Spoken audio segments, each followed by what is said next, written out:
अनुसूचित जमातीतील समावेशासाठी बंजारा समाज प्रमुख 4 ऑक्टोबरला ठाण्यात मोर्चा. हैदराबाद गॅझेटनुसार बंजारा समाजाचा समावेश अनुसूचित जमातीत करावा या मागणीसाठी बंजारा समाज आक्रमक झाला आहे. शनिवारी ठाण्यात झालेल्या बैठकीत येत्या 4 ऑक्टोबरला ठाणे जिल्हाधिकारी कार्यालयावर मोर्चा नेण्याचा निर्णय घेण्यात आला आहे, अशी माहिती माननीय खासदार हरिभाऊ राठोड आणि बंजारा समाजाचे नेते शंकर पवार यांनी दिली. मराठा समाजाला हैदराबाद गॅझेटच्या आधारावर ओबीसी प्रमाणपत्र देण्याचा निर्णय राज्य सरकारने नुकताच घेतला आहे. याच अनुषंगाने हैदराबाद गॅझेटमध्ये बंजारा जमातीचा आदिम जमात म्हणून उल्लेख असल्यामुळे त्यांना अनुसूचित जमातीमध्ये समाविष्ट करून आरक्षण देण्याची मागणी बंजारा समाजाने केली आहे. त्या अनुषंगाने बंजारा समाजाच्या वतीने राज्यभर मोर्चा काढण्यात येणार आहे. त्याचाच एक भाग म्हणून ठाण्यात मोर्चा काढण्यात येणार आहे. या संदर्भात माननीय हरिभाऊ राठोड यांनी सांगितले की अनुसूचित जातीमध्ये समावेश करावा या मागणीसाठी प्रथमच बंजारा समाज मोठ्या संख्येने रस्त्यावर उतरला आहे.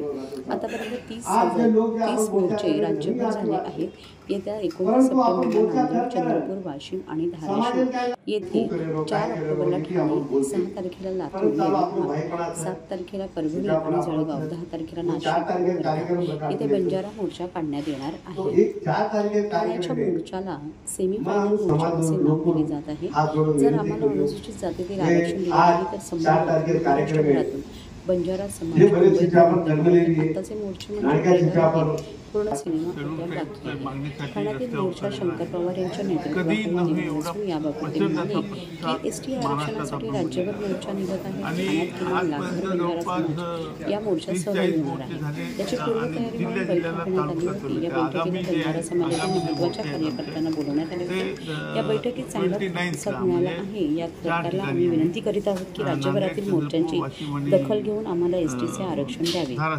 या बैठकीस मोठ्या संख्येने बंजारा समाजातील तरुण कार्यकर्ते उपस्थित होते आणि सारा शेड्यूल ट्राईबच्या मागणीसाठी रस्त्यावर उतरलेला आहे. कधी नव्हे एवढा प्रचंड असा प्रतिसाद महाराष्ट्रात आपण बघितला आणि आजपर्यंत जवळपास 30-40 मोर्चे झाले आणि जिल्ह्याला तालुका चालले. आगामी जे मोर्चे आहेत आमचे ते 29ला म्हणजे 4 ठिकाणी आहे.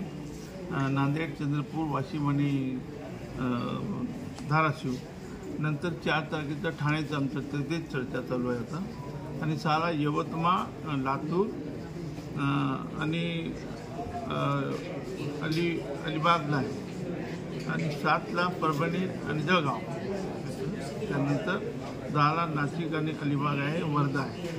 अशा पद्धतीने प्रचंड असा प्रतिसाद म्हणजे छोट्या छोट्या तालुक्यात सुद्धा 1-1 लाखाचे मोर्चे निघत आहेत. आता हा जो ठाणा आहे ते आम्ही याला सेमीफायनल नाव दिलं आहे. तर याच्यानंतर मुंबईचा मोर्चा होणार आहे, महाराष्ट्राचा महामोर्चा. आणि ठाण्यामध्ये आमचा समाज मोठा आहे. अनेक वेळा आम्ही या ठिकाणी शंकर पवारांनी आपण बघितलं की चांगले कार्यक्रम या ठिकाणी आयोजित केले. आता पुढची जी आमची रणनीती आहे ती महाभयंकर आहे. म्हणजे आता हा समाज जागा झाला आहे ना तर सरकारची झोप उडाली आहे. अजून काहीच नाही, हे तर ट्रेलर आहे. पुढे पूर्ण पिक्चर बाकी आहे. त्यामुळे त्याची तयारी आहे. शंकर पवार आपल्या ऑल इंडिया बंजारा सेवक संघाचे राष्ट्रीय अध्यक्ष आहेत. तर त्यांच्या आग्रहास्तव ही बैठक झालेली आहे आणि ते बोलतील पुढे काय 2 शब्द. हा जे कार्यक्रम ठरलेला आहे, जे कार्यक्रम ठेवलेला आहे हे बाबा आपल्या आरक्षणाचे बद्दल जे आम्ही आता मोर्चा चालू आहे. आपण तो बघतात पूर्ण देशामध्ये आमचे मोर्चे निघाले, लाखो करोडो लोक निघाले. ठाण्यामध्ये जे मोर्चा निघणार आहे फार मोठा मोर्चा निघायला पाहिजे. त्यासाठी आमचा हे सगळ्यांचा मीटिंग चालू आहे. भव्य मोर्चा निघतील ठाण्याचा. पण ते तारीख वगैरे कसं काय आहे ते आम्ही आता सर्वांसाठी आज मीटिंग झालेली आहे. आणि मी आपला मीडिया थ्रूनी मी मुख्यमंत्री साहेबांना हात जोडून विनंती करतो की आमचे गोरगरीब समाज आहे.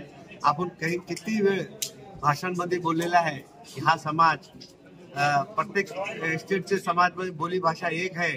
पण बंजारा भाषा प्रत्येक कुठल्याही कर्नाटक असो, आंध्र असो, महाराष्ट्र असो, कुठल्याही देशामध्ये गुजरात असो तो मुख्यमंत्री साहेबांनी बोलला होता की बाबा यांना आरक्षण भेटायला पाहिजे, तर असे बोललेले क्लिप पण आहे. पण मी साहेबांना हात जोडून विनंती करतो, साहेब याच्याबद्दल फक्त थोडेसे विचार करा आणि आरक्षण आमच्या समाजाला भेटायला पाहिजे. गोरगरीब आहे, देश आझाद झाला पण बंजारा समाज आजपर्यंत आझाद झाला नाही, आजही जंगलामध्ये राहतात. म्हणून हात जोडून विनंती जरूर आहे, आम्हाला आरक्षणची जरूरत आहे पोराबाळाला. जय शिवालाल.